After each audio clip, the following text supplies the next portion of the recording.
नमस्कार, मेरा नाम दिव्यांशी है और आप देखना शुरू कर चुके हैं लंदन टॉप का अंतर्राष्ट्रीय प्रसंगों से जुड़ा रोजाना का कार्यक्रम दुनियादारी।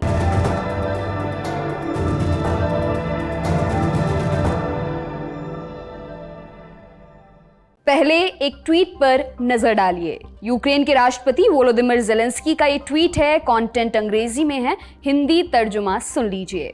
ये यूक्रेन और ईयू के संबंधों में आया ऐतिहासिक क्षण है।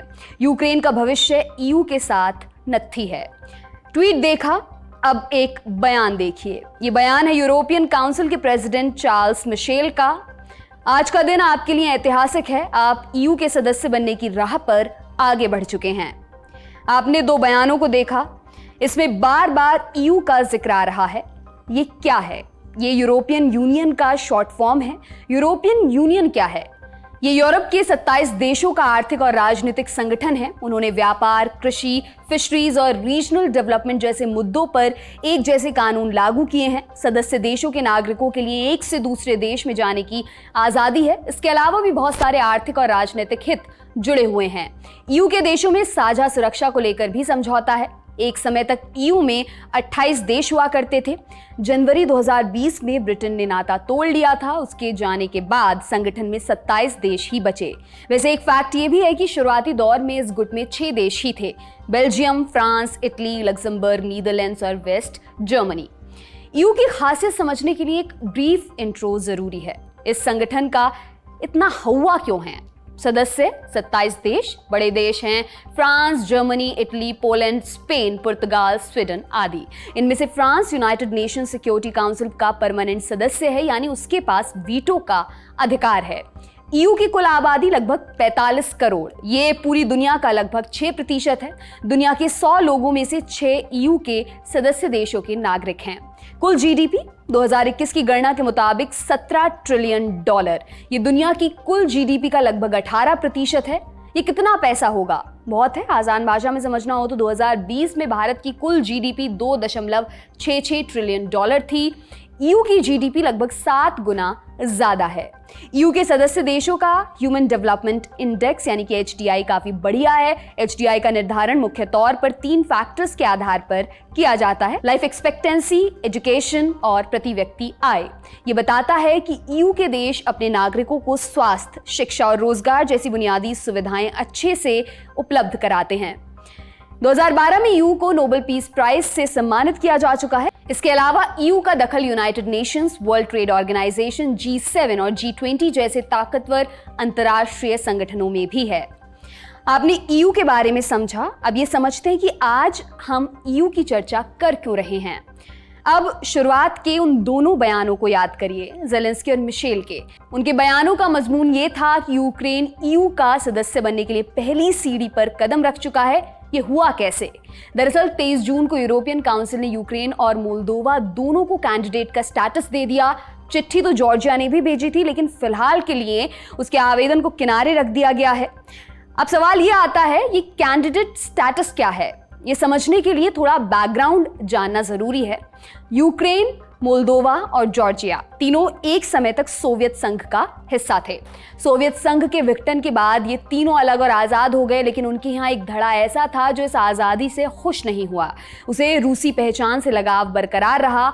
इस धड़े ने अलग होने की कोशिश की। इसके चलते उनका अपनी ही सरकार से संघर्ष हुआ। इस संघर्ष का फायदा उठाया रूस ने। उसने इन जगहों पर या तो अपनी पीस कीपिंग सेना भेज दी या अलगाववादियों को सपोर्ट करने लगा। अतीत से एक उदाहरण जॉर्जिया का मिलता है। यहाँ रूस ने अगस्त 2008 में अपनी सेना भेजी थी। 11 दिनों तक युद्ध भी चला था। तब से जॉर्जिया के 2 इलाके रूस समर्थित अलगाववादियों के नियंत्रण में हैं। उनकी अपनी सेना और करेंसी है, जबकि मोल्दोवा में 1992 से रूस की पीस कीपिंग आर्मी मौजूद है।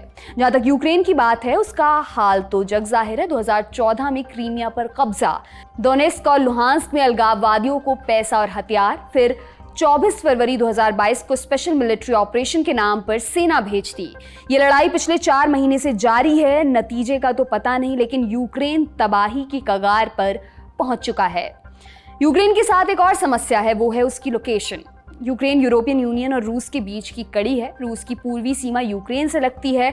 उसका कहना है कि अगर नेटो या यूरोपियन यूनियन उसकी पूर्वी सीमा के पास आया तो बवाल होगा। यूक्रेन इन दोनों में शामिल होने की लंबे समय से कोशिश कर रहा था। रूस के हमले के पीछे की एक वजह ये भी थी। रूस के हमले के बावजूद यूक्रेन ने मेंबरशिप की कोशिश नहीं छोड़ी। 28 फरवरी को उसने औपचारिक तौर पर ईयू की सदस्यता के लिए एप्लीकेशन फॉर्म भर दिया। 3 मार्च को जॉर्जिया और मोल्दोवा ने भी फॉर्म भरकर भेज दिया। उन्हें डर ये था कि यूक्रेन के बाद अगला नंबर उनका हो सकता है। हालांकि आज हमारा फोकस यूक्रेन पर रहने वाला है, इसलिए हम मोल्दोवा और जॉर्जिया के डिटेल्स में जाने से बचेंगे। हमने दुनियादारी में पहले भी ईयू की मेंबरशिप के एप्लीकेशन की न्यूनतम योग्यताएं आपको बताई हैं। एक क्विक रिकैप कर लेते हैं। योग्यता तय करने के लिए 1993 में डेनमार्क की राजधानी कोपेनहेगन में यूरोपियन काउंसिल की बैठक हुई। इसलिए इन शर्तों को कोपेनहेगन क्राइटेरिया के नाम से जाना जाता है। कौन सा देश ईयू की सदस्यता के काबिल होगा ये भी आपको बताते हैं। जिसकी बसाहट यूरोप में हो, जहां लोकतंत्र हो, कानून का शासन हो, मानव अधिकारों का सम्मान और अल्पसंख्यकों के अधिकारों की रक्षा होती हो, जहां अर्थव्यवस्था ठीक स्थिति में और ईयू के देशों के साथ काम करने लायक हो। इन सब के अलावा संबंधित देशों के पास मेंबरशिप के नियमों और शर्तों का पालन करने की क्षमता हो। यूक्रेन इन योग्यताओं पर खरा उतरा। उसका एप्लीकेशन स्वीकार कर लिया गया। फिर इसे समीक्षा के लिए यूरोपियन कमीशन के पास भेजा गया। कमीशन में हर सदस्य से एक प्रतिनिधि होते हैं। ये ईयू की एक इंडिपेंडेंट एग्जीक्यूटिव इकाई है। इसका काम नए कानूनों का खाका तैयार करना, यूरोपियन पार्लियामेंट और यूरोपियन काउंसिल के फैसलों को लागू कराना है। 17 जून को यूरोपियन कमीशन ने यूक्रेन और मोल्दोवा को कैंडिडेट स्टेटस देने की सिफारिश की। सिफारिश के बाद एप्लीकेशन लेटर पहुंचा यूरोपियन काउंसिल के पास। ये ईयू की सबसे ताकतवर इकाई है। यूरोपियन काउंसिल में सदस्य देशों के राष्ट्राध्यक्ष या सरकार के मुखिया शामिल होते हैं। काउंसिल उन मुद्दों पर फैसले लेती है जिन्हें नीचे के लेवल पर सुलझाना मुश्किल होता है। कैंडिडेट स्टेटस देने में भी इसी काउंसिल का फैसला अंतिम होता है। यूरोपियन काउंसिल की बैठक हर 3 महीने में एक बार होती है। आपात स्थिति में बैठक कभी भी बुलाई जा सकती है। 23 जून को ब्रुसेल्स में आयोजित बैठक रूटीन वाली थी। इसमें यूक्रेन और मोल्दोवा के भविष्य पर फैसला होना था। बैठक के बाद पता चला कि काउंसिल ने यूक्रेन को कैंडिडेट का दर्जा देने का प्रस्ताव सर्वसम्मति से पास कर दिया है। कैंडिडेट स्टेटस मिलना अपने आप में एक बड़ी उपलब्धि है। ये ऐसा है जैसे आपने किसी एग्जाम का फॉर्म भरा और उसका एडमिट कार्ड आ गया। आपका फॉर्म रिजेक्ट नहीं हुआ, अंतिम परिणाम परीक्षा में आपकी मेहनत पर तय होता है। यूक्रेन के कैंडिडेट स्टेटस के साथ भी वही वाला पेच है। दर्जा मिल जाने भर से यूक्रेन ईयू का मेंबर नहीं बन जाएगा। उसे अभी और भी बहुत कुछ करना होगा। क्या? उसे ईयू की शर्तों के हिसाब से अपने कानून में बदलाव करने होंगे। ईयू के रूल्स और रेगुलेशंस की संख्या बहुत ज्यादा है। इन सब पर सहमति बनाने में समय लगता है। अंदाजन कितना समय लग सकता है?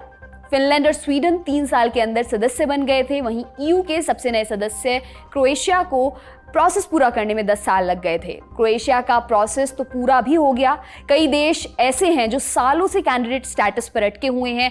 जैसे अल्बानिया को 2014 में कैंडिडेट स्टेटस मिला था, बात वहीं पर अटकी हुई है। नॉर्थ मैसेडोनिया को दिसंबर 2005 में कैंडिडेट का दर्जा मिला था। 17 सालों के बाद भी वो ईयू का मेंबर नहीं बन पाया है। इसी तरह मोंटेनेग्रो को 2010, सर्बिया को 2012 और तुर्की को 1999 में कैंडिडेट घोषित किया जा चुका है। लेकिन ये देश अभी तक सदस्य नहीं बन पाए हैं। ये तो हुई समय की बात। यूक्रेन के सामने और क्या क्या बाधाएं हैं ये भी आपको बताते हैं। पहली बाधा है आम सहमति। ईयू में किसी नए देश को दाखिल करने के लिए सभी सदस्य देशों की सहमति होनी जरूरी है। यूक्रेन के मामले में आम सहमति बन पाना काफी मुश्किल है। उदाहरण के लिए हंगरी की सरकार पश्चिमी देशों की बजाय रूस की करीबी है। वे यूक्रेन के लिए पुतिन को नाराज करने का जोखिम नहीं उठा सकते हैं। दूसरी बाधा यह है कि कई ईयू के देश नए सदस्यों को शामिल करने को लेकर हिचकिचाते हैं। उन्हें यह आशंका रहती है कि नए सदस्य ईयू के पूरे कामकाज को प्रभावित कर सकते हैं। वे ईयू के फैसले लेने की क्षमता पर भी असर डाल सकते हैं। उनका कहना है कि नए दाखिले से पहले संगठन को चुस्त दुरुस्त कर लिया जाए। तीसरी बाधा है युद्ध की। ईयू ने कभी किसी देश को उस वक्त में सदस्यता नहीं दी है जब वो देश युद्ध से जूझ रहा हो। मेंबरशिप प्रोसेस पर आगे बढ़ने के लिए युद्ध का रुकना बेहद जरूरी है। फिलहाल इसकी कोई संभावना नजर नहीं आती। रूस ने यूक्रेन को कैंडिडेट स्टेटस मिलने पर कहा कि ये उनका अंदरूनी मसला है, लेकिन रूस इस फैसले के बाद चुप बैठेगा ऐसा दावे से नहीं कहा जा सकता है। जानकारों की माने तो यूक्रेन की राह में रूस अभी और कांटे बिछाने वाला है। अब एक और सवाल आता है कि यूक्रेन ईयू का मेंबर बनने के लिए कितना तैयार है। यूक्रेन पिछले 8 बरस से ईयू के नियम कानूनों को आत्मसात करने के लिए काम कर रहा है। ईयू के मुताबिक यूक्रेन ने लगभग 70% एलिजिबिलिटी पूरी भी कर ली है। अभी पहली समस्या युद्ध की है। जब तक युद्ध नहीं रुकता तब तक बाकी का प्रोसेस लेट हो जाएगा। इसका सीधा असर उसकी ईयू मेंबरशिप पर पड़ेगा। यानी यूक्रेन को अभी जो मिला है वो बस एक दिवा स्वप्न है। ये स्वप्न हकीकत में कामयाब होता है या नहीं, ये काफी हद तक रूस के कंधों पर टिका हुआ है। ये था हमारा बड़ी खबर सेगमेंट। अब सुर्खियों की बारी। पहली सुर्खी अफगानिस्तान से है। 22 जून 2022 का दिन अफगानिस्तान के लिए नासूर साबित हुआ। इस भूकंप से अब तक 1000 से भी ज्यादा लोगों की मृत्यु हो चुकी है। हताहतों का आंकड़ा बढ़ने की पूरी आशंका है। भूकंप का सबसे ज्यादा प्रभाव पक्तिका प्रांत में दिखाई दिया। जब भी ऐसी प्राकृतिक आपदाएं आती हैं तो फौरी तौर पर तबाही तो होती ही है, लेकिन इनमें लोगों का भविष्य भी अंधकार में चला जाता है। अफगानिस्तान में आए इस भूकंप ने ऐसी ही कई कहानियां दी हैं। ऐसी एक कहानी है कौसर की। कौसर अफगानिस्तान के पक्तिका प्रांत में रहते हैं। उन्होंने DW को बताया, जब भूकंप आया उस वक्त मैं सो रहा था, लेकिन भूकंप के झटके इतने तेज थे कि मेरी नींद फौरन खुल गई। नींद खुलते ही मैं अपने कमरे से निकलकर बाहर की तरफ भागा तो देखा धूल का गुबार। हर तरफ सिर्फ एक ही चीज थी, धूल। मेरा घर भी ढह गया था और उसी धूल के आगोश में समा गया था। हमने जैसे तैसे मेरी माँ, छोटे भाइयों और बहनों को वहां से निकाला, लेकिन मैं अपने पिता को नहीं बचा पाया। मेरे चाचा के परिवार का हाल और भी बुरा है। चाचा के परिवार के 12 सदस्य मारे गए। मैं भी भूकंप के समय उनकी मदद नहीं कर पाया। अफगानिस्तान के हालात इतने खराब हैं कि मरने वालों को सामूहिक कब्रों में दफनाया जा रहा है। लोगों के पास जो कुछ भी खाने का सामान था वो मलबे में दब गया है। उनके इलाके की हालत बेहद गंभीर है। एक कहानी अहमद नूर की भी है। अहमद नूर की कहानी BBC में छपी है। नूर ने बताया, रात के करीब 1:30 बजे भूकंप आया। सब सो रहे थे। भूकंप की आवाज़ से मैं डर गया। जब सब शांत हुआ मैंने अपने दोस्तों को ढूंढने की कोशिश की। जब मैं घर से बाहर निकला तो हर जगह सिर्फ एम्बुलेंस के सायरन सुनाई दे रहे थे। हर तरफ मनहूसी भरा आलम था। सब मायूस नजर आ रहे थे। हर गली में मातम के निशान पसरे हैं। ये तो भूकंप के नुकसान का एक पहलू है, लेकिन एक सवाल जो काफ़ी मौजूद है वो ये कि क्या भूकंप के बाद अफगानिस्तान में पर्याप्त राहत पहुंच रही है? तालिबान के अफगानिस्तान में सत्ता संभालने से क्या अंतर्राष्ट्रीय मदद में फ़र्क पड़ा है? तालिबान के एक वरिष्ठ अधिकारी अनस हक्कानी ने ट्विटर पर कहा कि सरकार अपनी क्षमताओं के भीतर काम कर रही है। उनके इस ट्वीट से लोग ये आकलन कर रहे हैं कि इस आपदा के समय अफगानिस्तान अकेला पड़ता जा रहा है।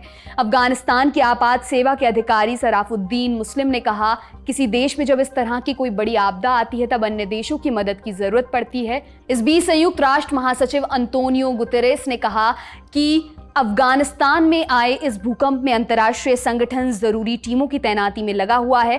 अमेरिकी राष्ट्रपति जो बाइडेन ने भी नजर रखने और मदद पहुंचाने की बात कही है। लेकिन अफगानिस्तान की पिछली सरकार में काम करने वालों की अपनी अलग राय है। पिछली सरकार के आपदा प्रबंधन मंत्रालय के प्रवक्ता अहमद तमीम अजीमी का कहना है कि तालिबान के लिए आपदा प्रबंधन प्राथमिकता नहीं है। यदि आप धार्मिक मौलवियों को तकनीकी विभागों का प्रभारी बनाते हैं तो आप संकट से निपटने की उम्मीद कैसे कर सकते हैं? यह केवल अफगानिस्तान को अराजकता की ओर धकेलेगा। तालिबान शुरुआत से अपनी सरकार की वैधता की मांग अंतर्राष्ट्रीय समुदाय से करता आया है, लेकिन अभी तक उसे किसी भी बड़े देश या संगठन ने आधिकारिक मान्यता नहीं दी है। इस वजह से अफगानिस्तान के साथ डिप्लोमेटिक संबंध स्थापित नहीं हो सके हैं।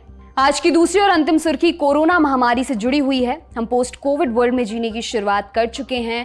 आपदा से निपटने में जिस एक चीज ने सबसे अहम भूमिका निभाई वो कोरोना की वैक्सीन थी। ये सवाल अक्सर पूछा जाता है कि अगर वैक्सीन नहीं होती तो क्या होता? अब उसका वैज्ञानिक प्रमाण मिल गया है। लैंसेट में छपी एक स्टडी के मुताबिक कोरोना के टीकों ने 1 साल में करीब 2 करोड़ लोगों की जान बचाई है। यह अध्ययन लंदन के इंपीरियल कॉलेज में हुआ है। इसमें 185 देशों का डेटा इकट्ठा किया गया। रिसर्च से निकले आकलन बताते हैं कि टीकों ने भारत में 42 लाख, अमेरिका में 19 लाख, ब्राजील में 10 लाख, फ्रांस में 6 लाख, 30,000, यूनाइटेड किंगडम में करीब 5 लाख लोगों की जान बचाई। स्टडी में एक और बात निकलकर सामने आई कि अगर WHO ने 2021 के अंत तक 40% टीकाकरण का लक्ष्य पूरा कर लिया होता तो 6 लाख और मौतों को रोका जा सकता था। रिसर्चर्स ने कहा कि हम संभावित मौतों की संख्या पर सहमत असहमत हो सकते हैं, लेकिन हमें ये बात ज़रूर माननी पड़ेगी कि कोरोना के टीकों ने लाखों लोगों की जान बचाई है और इस दुनिया को महामारी के चंगुल से बाहर निकालने में मदद की है। आज का दुनियादारी यहीं पर समाप्त होता है। अब अगले हफ्ते आपसे मुलाकात होगी, इसी उम्मीद के साथ विदा लेती हूँ। शुक्रिया, शुभ रात्रि।